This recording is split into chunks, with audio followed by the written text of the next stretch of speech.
여러분 우리 한번 옆에 계신 분들 인사하겠습니다. 너무 잘 오셨습니다. 너무 잘 오셨습니다. 네, 하여튼 또 한 주 동안 날씨도 더운데 일상에서 영적 전쟁을 치르시느라고 너무 수고 많이 하셨습니다.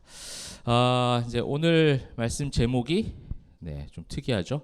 누가 죄인인가? 네, 벌써 노래를 이제 벌써 한번 나와서 한번 노래를 뮤지컬을 한번 할까요? 네.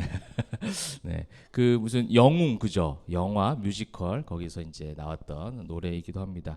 안 그래도 또 이 지난 주가 우리 80주년 그죠? 광복절이었는데 이상하게 또 제목이 그걸 그 의도한 건 아닌데 이렇게 또 됐습니다. 근데 오늘 말씀 그 내용이 이제 그러한 부분에 대한 질문들이에요. 누가 죄인인가? 여러분 누가 죄인인가 이렇게 여러분들에게 질문했을 때 지금 떠오른 누군가가 있죠. 잘한다, 그죠? 다른 사람 떠올린다 막 내 남편, 막 내 아내, 그죠? 직장 누구, 막 이렇게 그 사람이 죄인이지, 막 이렇게 이제 하는데 우리가 지금 누가복음의 계속적인 흐름을 이제 조금 보시면 아시겠지만 그 지난주도 우리가 뭐였어요? 주제가 본질을 알게 하는, 보게 하는 지혜죠, 그죠? 본질이 뭡니까? 그죠? 우리가 내 안에 가장 귀한 것 예수를 알미라. 이거예요 지금. 예수를 안다. 예수를 지식적으로 아는 것이 아니라 우리의 영육이 예수를 인격적으로 만나고 그 예수님이 우리 삶 속에 들어왔을 때에 내 모든 삶의 인격적인 변화가 일어나는 거죠. 그게 이제 진짜 예수가 임하신 거고 그것이 누가복음 6장의 평지 설교예요. 천국의 임하심이죠. 천국의 임하심은 로고스이신 예수님께서 이 땅에 임하셨다. 그 임하셨을 때 그것을 경험한 성도들의 삶은 완벽하게 완전하게 바뀌어진다라는 지금 흐름 속에 있어요. 그러면서 우리가 이제 오늘 7장 말씀을 이제 마지막 부분을 좀 보게 되어집니다. 오늘도 이제 이 질문에 대해서 그냥 뭐 단순하게 어떤 관념적인 지식적인 어떤 질문에 대한 답이 아니라 예수님을 통한 그죠? 예수님을 통하여 이 질문에 대한 답이 우리의 이 말씀을 연구하는 시간 또 함께 나눈 시간 가운데 있기를 소망합니다. 오늘은 유명한 이야기예요. 여러분 잘 아는 이야기입니다. 그죠? 잘 아는 이야기인데 굉장히 헷갈릴 만한 이야기예요. 오늘 본문 말씀을 이제 한번 보실 텐데 먼저는 36절부터 40절까지 한번 읽어봅시다. 아마 읽으시면 아마 그 부분에 대한 부분들이 많이 본 장면인데 많이 봤던 사건인데 아실 거예요. 자, 36절부터 40절까지 먼저 한 목소리 읽어보도록 하겠습니다. 시작. 한 바리새인이 예수께 자기와 함께 잡수시기를 청하니 이에 바리새인의 집에 들어가 앉으셨을 때에 그 동네에 죄를 지은 한 여자가 있어 예수께서 바리새인의 집에 앉아 계심을 알고 향유 담은 옥합을 가지고 와서 예수의 뒤로 그 발 곁에 서서 울며 눈물로 그 발을 적시고 자기 머리털로 닦고 그 발에 입 맞추고 향유를 부으니 예수를 청한 바리새인이 그것을 보고 이 사람이 만일 선지자라면 자기를 만지는 이가 누구며 어떠한 자 곧 죄인인 줄을 알았으리라 하거늘 예수께서 대답하여 이르시되 시몬아 내가 네게 이를 말이 있다 하시니 그가 이르되 선생님 말씀하소서. 아멘. 여기까지 보도록 하겠습니다. 향유 그죠? 향유를 담은 옥합을 깨뜨려서 붓고 그죠? 머리털로 닦고 하는 장면들은 뭐 사파라도 우리가 많이 보셨고 여기에 대한 내용들도 좀 아실 거예요. 그러면 이제 여러분 질문을 한번 해보면 이 예수님의 발에 향유를 담아서 발을 씻기고 하는 이런 이야기가 몇 번 나올까요? 성경에서 자주 너무 세 번, 두 번, 세 번. 네 맞아요. 그러니까 우리가 이제 잘 아는 사건은 누가 이제 이 발을 씻겼느냐 했을 때 마리아라고 알고 있는 사람들, 그죠? 마리아일 가능성이 굉장히 큽니다. 그러니까 예수님이 십자가에 못 박히시기 전 한 일주일 정도 마지막 우리가 예전에 지명 같은 거 했잖아요. 지명 같은 거 했을 때 전체로 생각해 보시면 돼요. 위에 갈릴리 지방에서 하시다가 쭉 내려오셔서 예루살렘에서 한 번 더 엎으신 다음에 오른쪽 그러니까 요단강을 건너가죠. 여러분 봤을 때 여기겠네요. 건너서 잠시 사역하셨던 지역이 있어요. 그걸 베단이라고 합니다. 베단이라는 지역에서 무슨 큰 사건이 있었냐면 죽은 나사로가 살아나는 사건이 있어요. 거기서 죽은 나사로가 살아난 사건 이후에 마리아가, 그 누이였던 마리아가 옥합을 깨뜨려서 예수님의 장사를 준비하는, 예수님의 죽으심을 예비했던, 그때 이제 주변에 있던 가룟 유다 비롯해서 제자들이 어떻게 합니까? 잘했다 하지 않고 아깝다 하잖아요. 그죠? 아까워. 저 비싼 거를. 저거는 거의 노동자의 1년 연봉에 해당되는 금액의 그 향유를 어떻게 한 번에 다 부어버려. 특히 이제 가룟 유다가. 그럼 이제 제자들이 너무 아깝다. 이거를 뭐라고 해요? 가난한 사람들에게 도와줬으면 얼마나 좋았을까. 이게 우리가 잘 아는 사건이에요. 근데 그 사건과 이 누가복음 사건을 좀 헷갈린 경우가 있어요. 여러분 이제 표를 하나만 제가 잠깐 보여드릴게요. 그래서 이렇게 이제 했는데 지금 첫 번째 우리가 지금 보고자 하는 것이 왼쪽에 좀 글씨가 좀 작죠? 여러분 잘 보이십니까? 네, 왼쪽에는 누가복음 7장 지금 36, 50절 여기가 지금 오늘 우리가 보려고 하는 사건이에요. 이게 이제 사실상 예수님의 초기 사역이기 때문에 첫 번째 향유 사건이에요.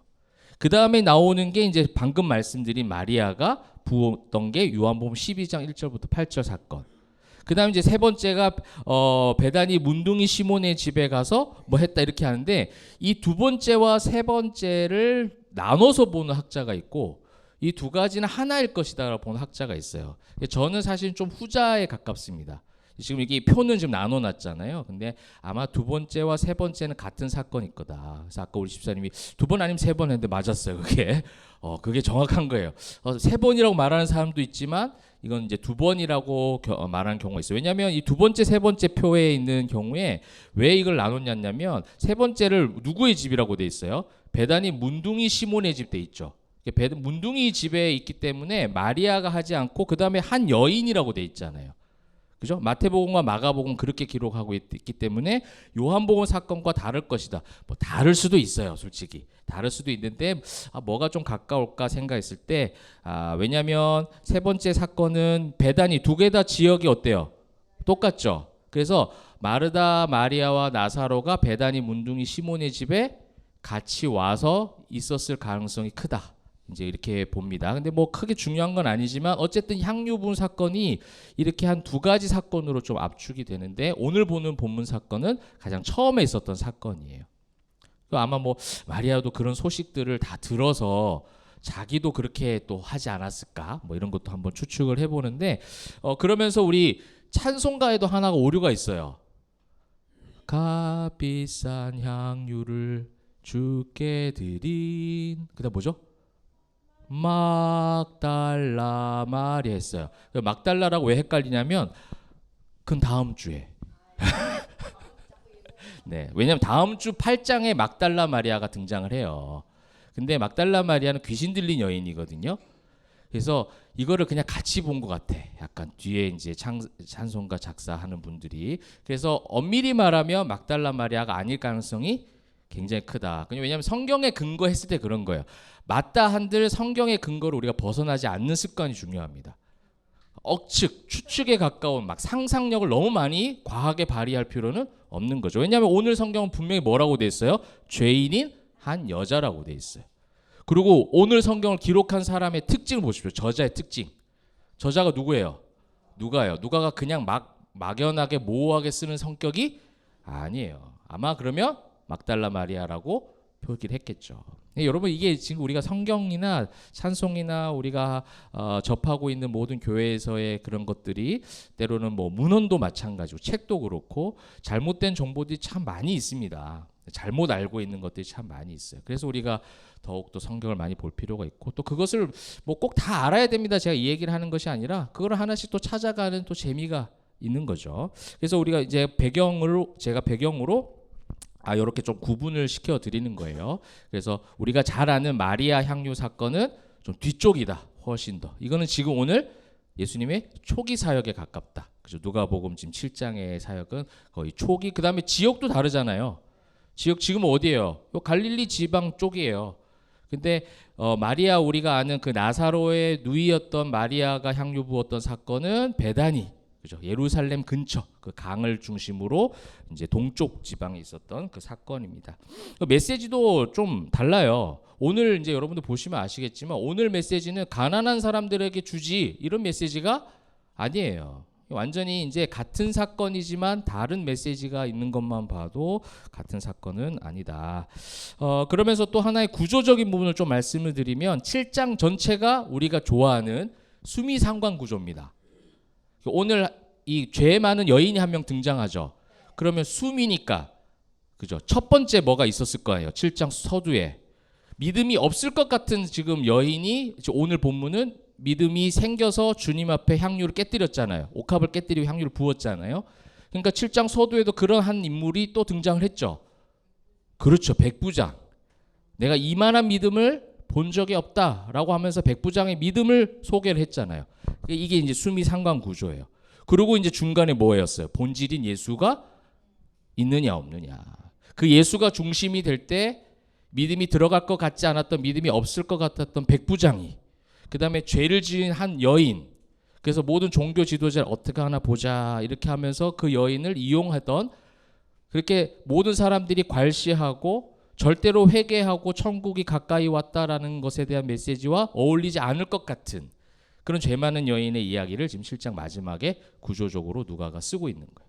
그래서 우리가 이런 어떤 강해 설교를 통해서 그냥 그 본문의 하나만 딱 가지고 하면은 굉장히 잘못된 해석이 나올 가능성이 커요. 그래서 이 후 문맥들의 흐름을 통해서 한번 살펴보자라는 의미로 제가 말씀을 드렸습니다. 자, 그렇다면 이제 오늘 본문 말씀을 한번 들어가 볼게요. 한 바리새인이 등장을 합니다.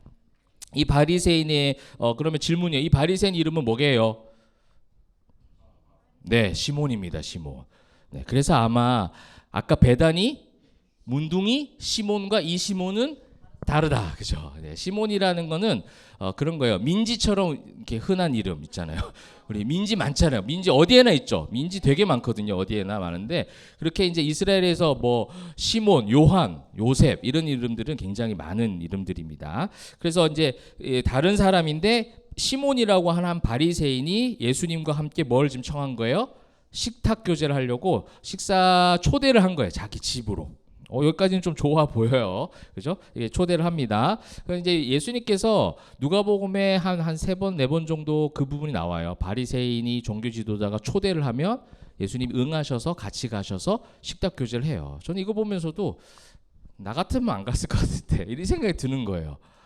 네, 뭐 이렇게 막 식사 약속 잡고 뭐 이렇게 밖에서 밥 먹고 하는 거를, 밥 먹는 건 좋아해요. 근데 약속을 많이 잡아서 다니면서 밥 먹고 하는 건 별로 그렇게 좋아하지는 않거든요. 저는 이건 두 개 다른 겁니다. 엄연히 밥이 주어지면 많이 먹지만 일부러 막 약속을 잡아서 어디 가서 막 식사 교제하고 막 이런 걸 많이 하는 스타일은 아닌데, 예수님은 그냥 그 식탁 교제 의도를 보면 다 불순하거든요. 전부 다 예수님을 모함하기 위해서, 예수님을 공경에 빠뜨리기 위해서 식사인 것처럼, 식탁 교제인 것처럼 해서 초대를 하지만 결국은 속내를 막 드러내는, 그러니까 굉장히 불편한 자리예요. 근데 예수님은 보니까 그런 자리에 그런 영혼들을 위해서라도, 또 오늘 거길 가셨기 때문에 누구를 지금 구원에 대한 선포를 해주셨어요? 죄 많은 한 여인이 구원을 받게 되는 사건이 벌어지는 거예요. 그러니까 우리가 이것만 보아도 우리 예수 믿는 사람들이 우리가 주어진 모든 일상의 시간들이 하나하나 헛된 게 없어요. 아까 우리 집사님 기도하신 것처럼 그저 모든 순간이 다 감사한 거예요. 그 순간을 통해서, 또 여러분을 통해서 여러분 일상, 가정, 교회든 직장이든 학교든 거기서 하나님께서 뜻하신 바가 다 있어요.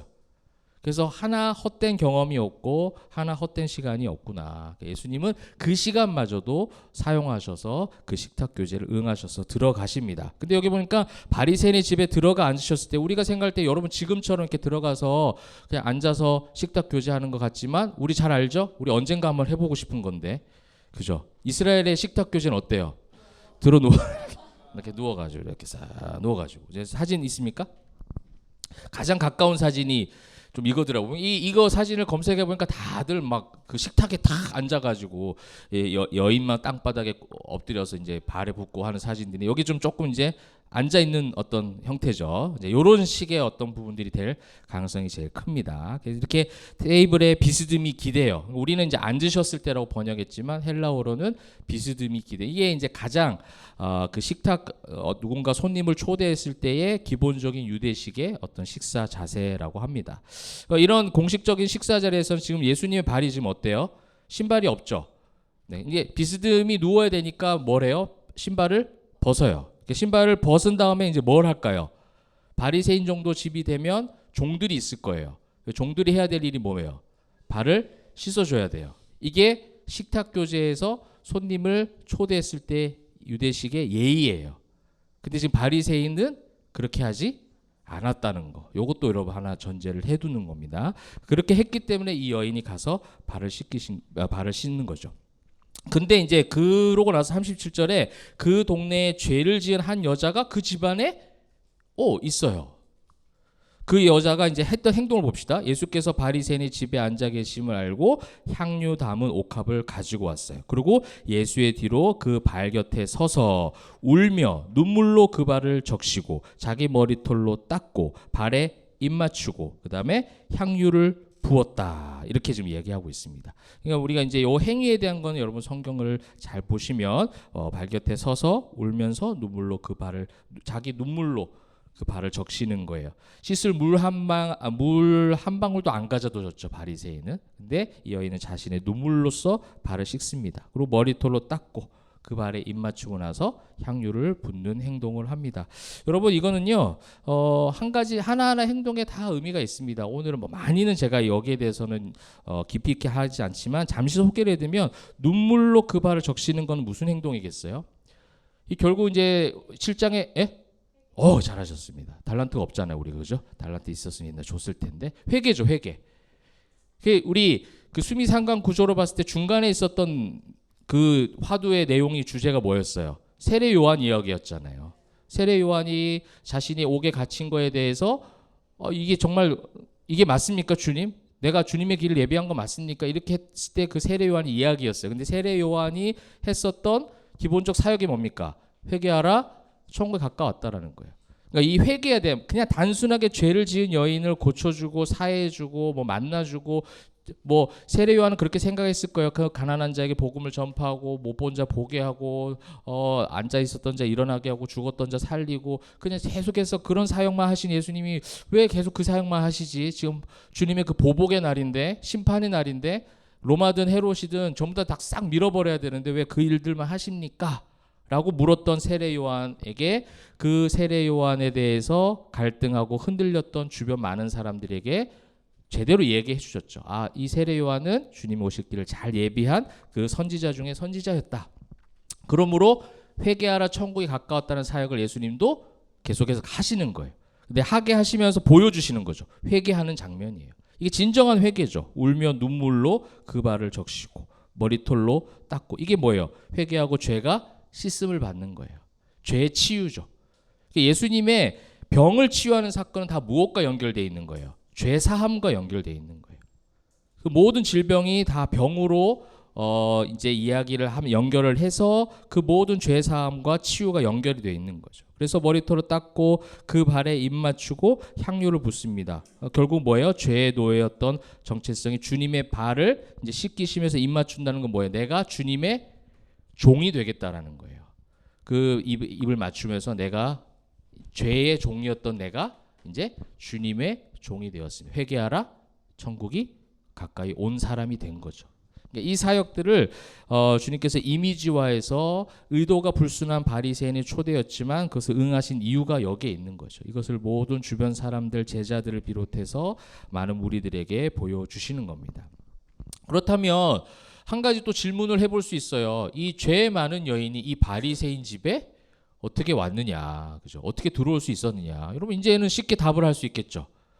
뭐가 이제 어디서 답을 얻을 수 있겠어요? 39절에서 답을 얻을 수 있겠죠. 예수를 청한 바리새인이 그것을 보고 마음에 이르되 이 사람이 만일 선지자라면 자기를 만지는 이 여자가 누구며 어떠한 자 곧 죄인인 줄을 알았으리라. 지금 뭐 하고자 왜 이 여인을 지금 데리고 온 거예요, 집안에? 평소에는 거들떠 보지도 않았던 여인이, 평소에는 자기 근처에 오지도 못하게 했던 죄 많은 여인인데 자기 집에 오게를 일부러 오게 한 거예요. 왜? 뭐 하려고?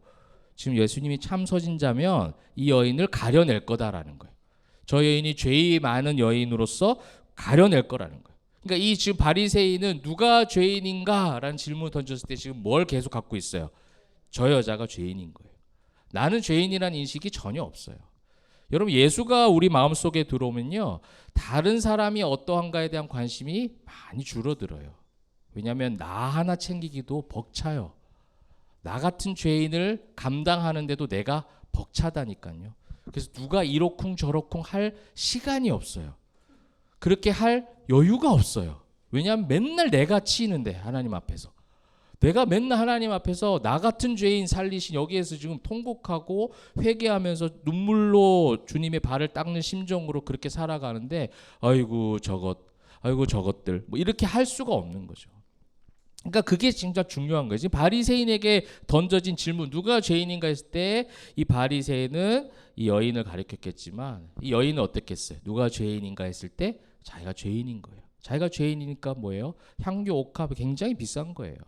그 비싼 것들을 어떻게 합니까? 그냥 주님 앞에 다 내어놓고 내가 주님의 종입니다. 나는 내가 죄인입니다. 나 같은 죄인 살리실 하면서 그 주인의 발을 닦고 향유를 붓고 하는 것이죠.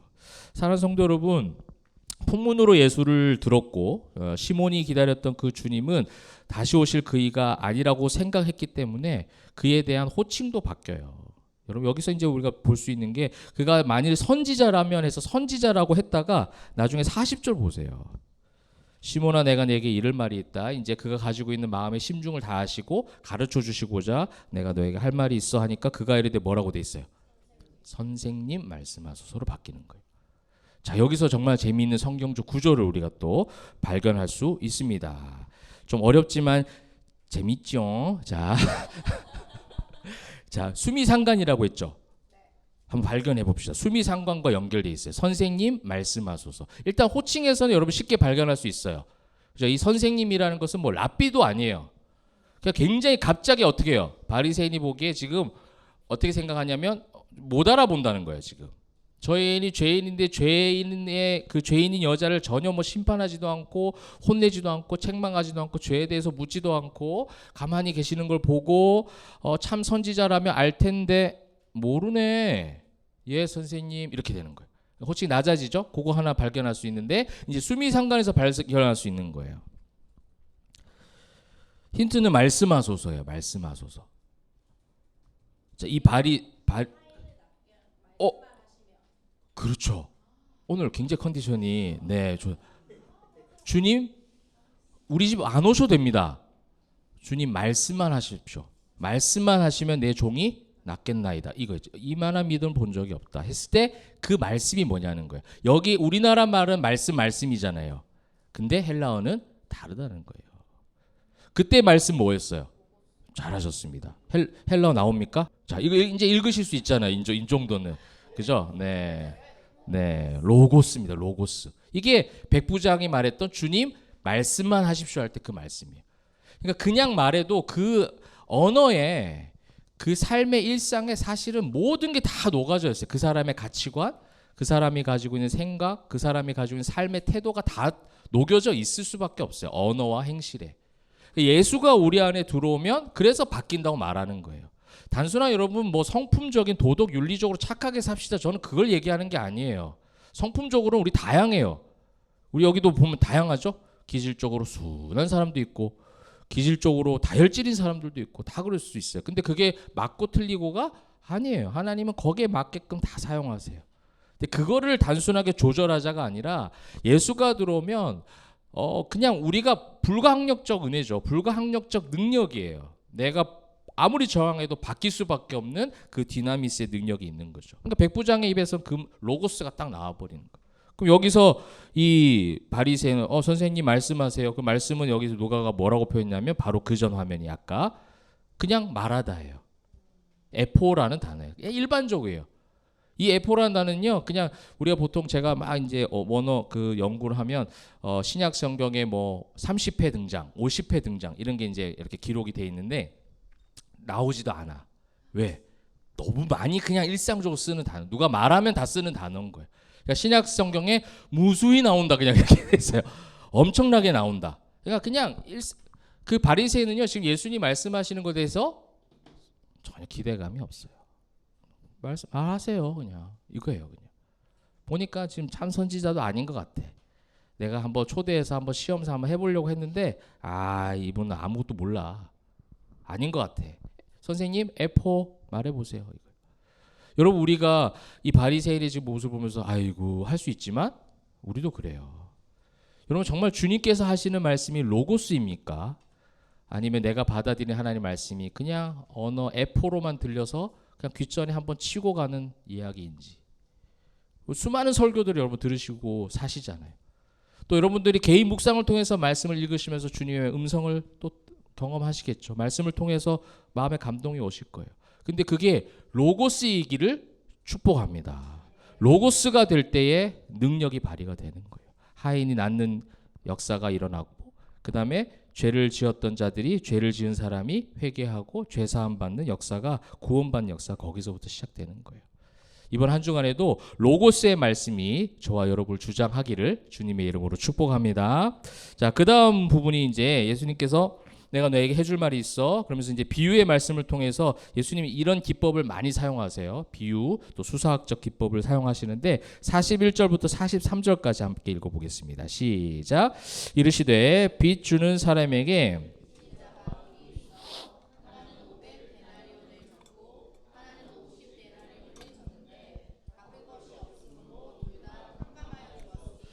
둘 중에 누가 그를 더 사랑하겠느냐? 시몬이 대답하여 이르되 많이 탕감함을 받은 자니이다. 이르시되 네 판단이 옳다 하시고. 자, 어떤 비유의 말씀을 주셨습니다. 두 채무자가 있어요. 그죠? 탕감받은 두 채무자 이야기를 지금 주는 거예요. 그럼 이 두 채무자는 지금 오늘 이 이야기 속에서 누구겠어요? 그죠? 시몬인 바리새인, 시몬이었던 한 사람, 그 다음에 향유를 부었던 죄 많은 죄 지은 여인. 이 두 사람이 채무자인 거예요. 그러면 여인은 여기서 이제 41절에 봤을 때 500데나리온을 빚진 자. 하나는 50데나리온 빚진 자인데 500데나리온 빚진 자가 누구예요? 그렇죠. 여인이에요. 죄 많은 여인인 거예요. 자기가 볼 때 500데나리온은요. 거의 2년치 연봉이에요. 2년치 연봉.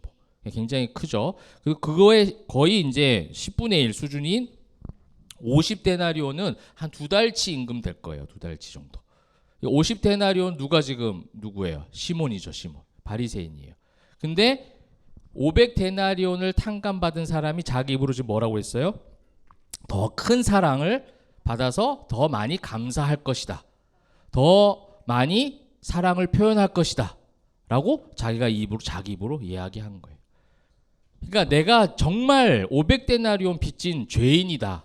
내가 죄인이라는 거예요. 누가 죄인인가 했을 때 네가 500이냐 50이냐 5냐 이걸 따질 것이 아니라 내가 500데나리온.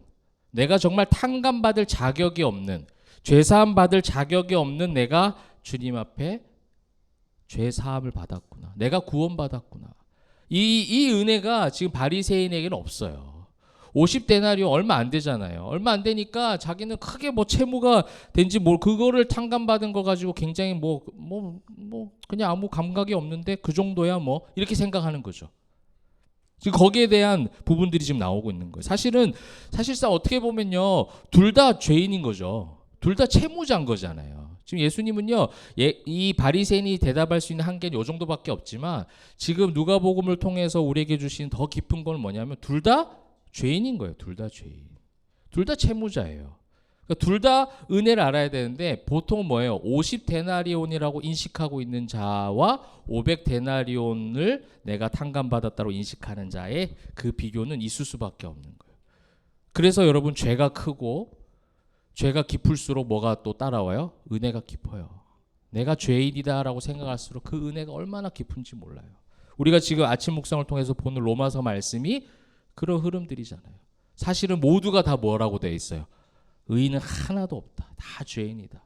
근데 유대인이든 헬라인이든 우리 모두에게 뭐가 임했어요? 주님의 사랑이 임했다. 이게 중요한 거예요. 교회를 20년, 50년 다닌 자나 교회를 2달 다닌 자나 아무 상관없어요. 모두가 다 하나님의 은혜를 입은 자다. 이게 교회 공동체가 가지고 있어야 될 정신인 거예요.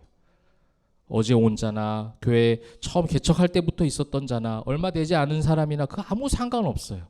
그거를 경계짓기 시작하고 그것을 나누기 시작하게 하게 만드는 것이 뭐예요? 사단이에요, 사단. 여기에 대한 인식이 없으면 500데나리온 탕감받은 우리는 죄인 중에 죄인이다라는 모두가 똑같은 고백이 없으면 어느새 뭐가 생겨요? 그런 갈라짐이 생기는 거예요. 그리고 자꾸 이제 등급을 매기죠. 그 등급을 매기는데 가장 유용한 것이 뭐예요? 직분이잖아요, 직분. 그래서 우리가 이런 말씀들을 보면서 앞으로 하나님께서 우리 교회를 또 이끌어 가시는 데 있어서 저뿐만 아니라 모두가 각자가 가지고 있어야 될 성경적 귀한 가치관입니다. 그래서 그들의 눈높이로 설명하시면서 결국 다 죄인이야. 다 누가 필요해? 예수가 필요해. 지금 이야기를 해주고 계시는 거예요. 그러면서도 시몬이 말한 것을 내 판단이 옳다 하시고 거기에 대한 설명을 또 해주십니다. 자, 44절부터 46절까지 또 한번 읽어볼게요. 44절부터 46절 시작. 그 여자를 돌아보시며 시몬에게 이르시되 이 여자를 보느냐? 내가 네 집에 들어올 때 너는 내게 발 씻을 물도 주지 아니하였으되 이 여자는 눈물로 내 발을 적시고 그 머리털로 닦았으며 너는 내게 입맞추지 아니하였으되 그는 내가 들어올 때부터 내 발에 입맞추기를 그치지 아니하였으며 너는 내 머리에 감람유도 붓지 아니하였으되 그는 향유를 내 발에 부었느니라. 아멘. 설명을 해주는 거예요. 예수가 들어온 500데나리온만큼의 엄청난 죄를 지었던, 그래서 모든 사람들이 어쩌나 어떻게 하나 보자 하고 가장 그 동네에서 죄 많은 아마 대표적인 여인이었을 거예요. 바리새인이 자기가 알기로는. 그래서 아마 예수님을 식탁 교제에 식사에 초대를 하고 그 여인을 데리고 왔겠죠. 근데 그 예수님이 보시는 관점은 완전히 달라요. 그렇죠? 예수님께서 우리 정우를 어떻게 할지 몰라요. 그죠? 정우 지금 이렇게 와가지고 그냥 이렇게 앉아있지만, 그죠? 친구가 좋아서 앉아있지만 주님께서 어떻게 정우를 인도해 가실지 모르는 일이에요. 그래서 하나님께서 인도하셨을지도 몰라요. 우리 정우가 아주 작은 입술로 찬양을 얼마나 열심히 하는데요. 많이 축복해주고 사랑해주세요. 네. 덕분에 또 우리 아들도 조금 작아 보이고 좀, 자, 그래서 그런 부분들이 이제 지금 나오는 거죠. 이게 이 오늘 이 여자를 돌아보 시몬에게 이르시되 이 여자는 지금 어떻다? 지금 너무 많은 빚진 이 채무자 어떤 죄 사함을 받은 여인은 사랑을 이만큼 표현했다는 거예요. 예수님한테. 지금 할 수 없는 것들 다 표현한 거예요. 너는 지금 내가 집에 들어올 때 내게 발 씻을 물도 주지 않았다. 근데 그 여인은 계속해서 그 발이 지금 어떻게 했어요? 상태가 먼지가 엄청나게 많이 묻어 있는 아마 더러워진 발이었을 거예요.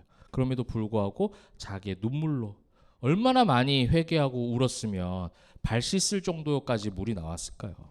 그 눈물로 내 발을 적시고 머리털로 닦고 그 수건조차도 하나 안 준 거예요. 지금 닦을 수 있는 것조차도 주지 않은 거죠. 근데 입 맞추지 아니야. 입 맞출 리가 없죠, 그죠? 근데 그 발에 입을 맞추고 너는 내 머리에 감람유는 굉장히 저렴한 기름이에요. 거기서 누구든지 다 사용할 수 있는 아주 일반적인 건데 이 여인은 뭐를 지금 했어요? 향유를 부었어요. 가장 귀한 거. 내 안에 가장 귀한 거. 우리 아까 찬양했던 것처럼. 여러분 이것이 그냥 노래의 가사말로 여러분 끝나지 않기를 정말 주님의 이름으로 축복합니다. 여러분 삶의 진실된 고백이 되면 좋겠어요. 내 어떤 것보다도 내 금은보다 내 지식보다 내가 가진 경험보다 더 귀한 것 없어. 예수보다 귀한 것 없어. 내 예수가 최고야. 우리가 이렇게만 할 수 있으면 충분해요. 주님이 다시 오시는 그날까지 살아낼 충분한 힘과 능력이 됩니다.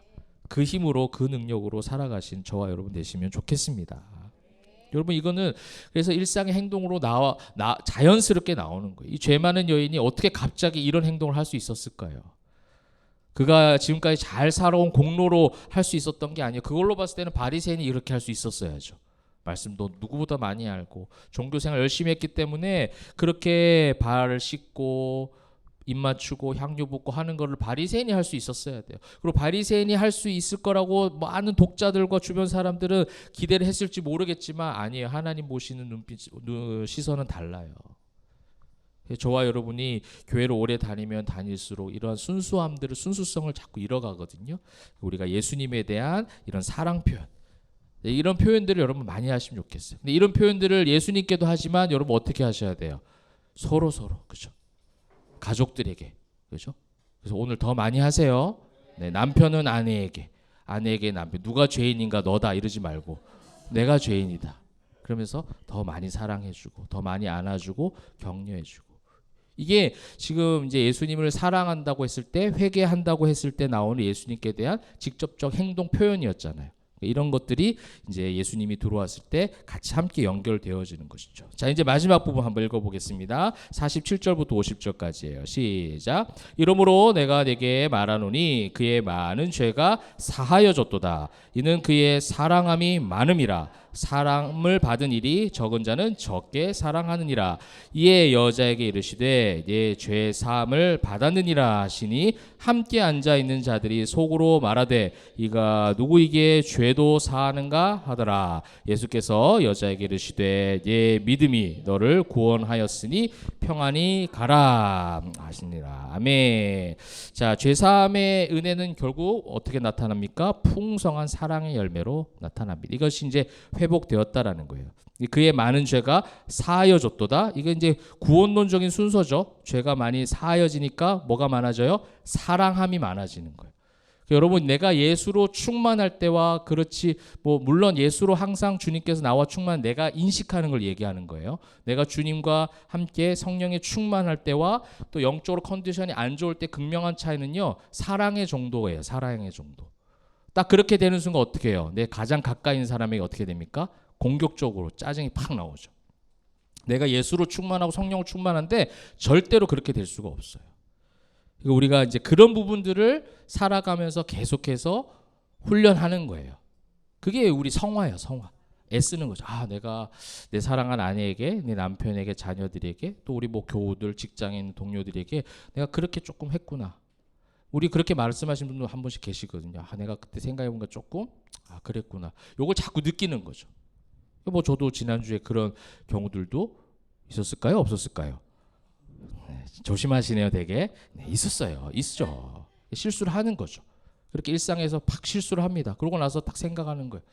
아, 왜 그러지? 이렇게 하는 거죠. 왜 그랬는가에 대한 정죄와 그런 것들이 아니라 왜 그랬는가에 대한 고민을 하는 자체가 은혜라는 거예요. 그러면서 말씀을 한 번 더 펼치고 또 주님 앞에 나아가고, 이런 어떤 훈련과 이런 연습들이 성화의 가장 중요한 어떤 부분이라는 겁니다. 그렇게 이제 사함을 받은 일이 적은 자는 적게 사랑하느냐, 딱 예수님께서 말씀해 주시잖아요. 그 여자에게 말씀하십니다. 뭐라고 했어요? 네, 죄 사함을 받았네. 죄 사함에 이제 은혜를 주시는 거죠. 그러니까 여러분, 믿음의 열매는 그거예요. 주님께서 오셔서 죄를 사해 주시죠. 이 죄를 사해 주시는 게 결국 뭐와 연결돼요? 십자가의 은혜예요. 은혜. 그죠? 십자가의 사랑이에요. 그 죄 사함을 받으니까 뭐가 생깁니까? 50절 보니까 믿음이 생겨요. 믿음. 그죠? 우리에게 전혀 흔들릴 수 없는 진짜 믿음이에요. 다른 믿음이 아니라 온전한 믿음이죠. 그러면 그 믿음이 뭐 어떻게 됩니까? 그 다음에 순서가 너를 구원하였으되. 그 믿음이 우리를 구원하는 거예요. 그 믿음이 구원을 받은 하나님의 은혜 가운데 평안하게 이제 어떻게 됩니까? 그 다음 열매가 평안히 가라가 돼 있잖아요. 평안히 가라. 그 다음에 따라온 열매가 평안이에요. 에이레네죠. 그러니까 우리가 주님 안에서 이 모든 주님께서 죽으심으로 그 다음에 우리가 믿음으로 말미암아 구원받아서 평안해지는 게 뭐예요? 이게 부활이잖아요. 부활. 새 생명이죠. 십자가와 부활이 다 녹여져 있는 거예요. 이 여인이 어떻게 잘 살아왔기 때문에 아니죠. 우리가 아시다시피 지금 죄 많은 여인이었습니다. 근데 이 죄 많은 여인을 예수님께서 어떻게 해주시는 거예요? 이 구원의 구속사의 모든 과정들 지금 다 보여주시는 거예요. 내가 죽음으로 내 보혈의 피를 흘림으로 네가 죄 사함을 받을 것이고, 그 죄 사함을 통해서 네가 뭐가 얻어질 것이다? 믿음이. 하나님의 선물로 믿음이 생기면 그게 결국 뭐예요? 구원 받게 되는 것이고, 구원받은 하나님 백성들 주님이 다시 오시는 그날까지 아직은 이 땅에 살아가고 있기 때문에 뭐가 필요한 거예요? 세상이 알 수도 줄 수도 없는 평안이 필요한 거예요. 그렇게 되어지는 과정들을 지금 7장에서 보여주는 거예요. 지금 이 7장이 굉장히 깊이 있는 그 예수님의 메시지가 담겨져 있는 그런 말씀이 될 것 같아요. 그러므로 여러분들, 우리가 살아가면서 누가 죄인인가 라고 했을 때 늘 주님 앞에 내가 500데나리온 빚진, 그리고 500데나리온 탕감받은 하나님의 은혜를 입은 사람입니다. 아, 저 사람 탕감 받아야 되는데 그거 내 알바가 아니에요. 내 소가 아니에요. 탕감 해줄 수 있는 주인도 아닌데 내가 뭘 탕감을 해줍니까? 그죠? 그 탕감의 주체는 주님밖에 없어요. 오직 예수밖에 없어요. 그러므로 맡겨드리고 이렇다 저렇다 판단하기보다는 나를 먼저 돌아보고 주님께 맡겨드리는 그 주님의 영역을 인정하는 우리가 되길 소망합니다. 이게 이제 제일 안 되는 직분자가 목회자예요. 여러분, 제가 이제 전도사 때 신대원 들어갈 때와 졸업할 때 달라요. 신대원 들어갈 때 굉장히 겸손해요. 그래서 누가 죄인인가, 내가 죄인입니다 막 이렇게 하거든요. 졸업할 때 조금씩 달라져요. 나도 죄인인데 너도 죄인일 수 있다. 약간 이렇게 바뀌면. 그럼 강도사가 되면서, 강도란 어감이 좀 별로예요, 그죠? 네, 강도사가 되면 또 조금 달라집니다. 목사 돼서는요, 네가 다 죄인이야. 그러니까 다 조심해. 막. 왜냐하면 이런 설교와 이런 가르침이 특화되어 있기 때문에 나를 돌아볼 여유가 없어요. 내가 어떠한지를 체크할 시간이 없는 거예요. 제가 해보니까 그렇더라고요. 개척을 하고 이렇게 3년의 시간이 오면서 제일 많이 감사한 변화는 뭐냐면 계속 나를 치시는 주님. 그죠? 그래서 머리도 깎았어요. 너 머리 깎아 임마. 그래가지고 우리 운동선수도 운동 안 되면 막 머리 깎잖아요. 머리 농담이고요. 그렇게 자꾸 자신을 뭐예요? 깎는 거. 이게 진짜 은혜였구나. 너 깎여야 돼. 여러분 그렇게 살면 안 돼요. 이렇게 사십시오. 말씀 이렇게 가르쳐 주세요. 제가 연구한 말씀은 이래요. 막 이런 걸로 지금 특화돼 있다가 그럼 너는 누가 죄인이야? 뭐 설교한다고 단 줄 알아? 이렇게 되는 거예요. 여러분, 제가 저를 모델을 할 수밖에 없어서 저만 얘기했지만 여러분도 마찬가지입니다. 그죠? 여러분의 삶을 그렇게 돌아보시면서 주님 앞에 더 가까이, 그래서 나의 피난처 대신 그 예수님 앞에 나아갈 때에 주님의 영광이하여, 그죠? 우리 사용받는 교회 성도들 되시기를 주님의 이름으로 축복합니다. 아멘. 자, 우리 말씀을 맺으면서 아까 제가 처음에 말씀드렸던 이 수미상관의 구조라고 말씀을 드렸습니다. 그죠? 첫 번째 바리새인과 대비되는 사람들이 7장 처음에 백부장의 이야기에서 유대인의 장로들이 또 등장을 했었어요. 그죠? 이제 그런 인물들을 자꾸만 대비해서 지금 보여주는 겁니다. 그죠? 그 다음에 백부장과 이 여인, 이거 이제 상충되는 거죠. 그리고 치유와 죄사함. 아까 말씀드렸듯이 7절의 말씀은 로고스였지만 오늘 이 40절의 말씀에 바리새인은 뭐라고 했어요? 에포. 그죠? 로고스로 받아들이지 않아요. 그 다음에 한 글자가 딱 이 수미상관호 처음과 나중에 딱 두 번만 나와요. 어떤 단어일까요? 어떤 단어가 나올까요? 딱 이 두 번밖에 안 나와요, 이 단어가. 근데 이 수미상관이라는 구조를 뒷받침해 줄 만한 근거가 되는 첫 번째와 두 번, 이 마지막 수미에 딱 그 단어를 두 개를 배치를 시켰어요. 잘했어요. 믿음이에요, 믿음. 그죠? 백부장할 때 이만한 믿음을 보지 못했다. 그다음 오늘 말씀에도 나옵니까? 네 믿음이 너를 구원했다. 이 믿음을 누가 주시는 거예요? 예수님이 주시는 거예요. 누가 죄인인가? 라는 질문했을 때 이 믿음이 진짜 내 믿음이 되기 위해서는 내가 죄인이라는, 그죠? 이 믿음의 열매 가운데 가장 중요한 질문에 대한 답, 이 믿음이 진짜 믿음으로 내 속에 들어오게 되어지면 우리 삶 속에 뭐가 나오는 거예요? 내가 죄인입니다. 내가 죄인입니다. 주님 나를 떠나소서. 이 고백이 나오는 거예요. 여러분, 우리가 이 믿음 정말 우리가 너무 많이 사용하는 단어잖아요. 근데 진짜 귀한 선물이에요. 이것보다 귀한 게 없어요. 이거 없으면 나는 이 세상을 어떻게 살아갈까? 라고 하는 마음이 들 정도로 여러분들 여기에 대해서 귀하다라고 고백하기를 소망합니다. 여러분, 자신들에게 유익이 될 만한 이 세상적으로 영향력 있는 사람에 대해서는요, 사실은요 굉장히 많이 우호적이에요. 오늘 이 바리새인처럼, 유대인의 장로들처럼. 유대인의 장로도 어떻게 했어요? 그럼 백부장한테는 어떻게 했어요? 백부장 막 필요하다고 했잖아요. 이 사람 지금 집에 가야 된다고 했어요. 그죠? 오늘 바리새인 보십시오. 바리새인은 어떻게 했습니까? 굉장히 사회적으로 역량이 떨어진 여인이기 때문에 시험 대상으로 삼았어요. 믿음이 없으면, 예수가 없으면 이렇게 살아가요. 다 도구화합니다. 일관적이지 않아요. 자기의 유익대로 따라갑니다. 근데 믿음이 있게 되어지면 어떻게 됩니까? 완전하게 삶이 달라져요. 주님이 나의 주인이 되어지실 때에 그 삶의 고백이 나는 그저 그냥 주님의 그 사랑 가운데 평안을 누립니다. 평안하니까 어떻게 해요? 삶의 일관성이 있을 수밖에 없어요. 삶의 가치관과 삶의 태도가 똑같아질 수밖에 없는 거예요. 내가 어디에 거하고 있기 때문에? 예수 안에 거하고 있기 때문에. 사랑하는 성도 여러분, 우리 삶 속에서 그런 세상적인 많은 가치관들과 싸우면서 그런 부딪혀가면서 살아가고 있습니다. 그런데 그 속에서 딱 한 이름만 기억하면서 고백하며 나아갑시다. 주 예수, 그죠? 주 예수가 나의 살아있는 소망이십니다. 그분이 나의 유일한 소망이시고 내가 그분 안에 거하는 것을 가장 기쁘게 여깁니다. 내 안에 가장 귀한 것 예수를 알미라. 그렇게 고백할 때에 하나님께서 여러분들을 그런 믿음의 길로, 의의 길로 또 이번 일상 가운데서 인도하실 줄 믿습니다. 또 치열한 영적 전투가 기다리고 있겠지만 이 예수의 이름을 승리하는 우리 모든 성도님들 되시기를 주님의 이름으로 축복합니다. 아멘.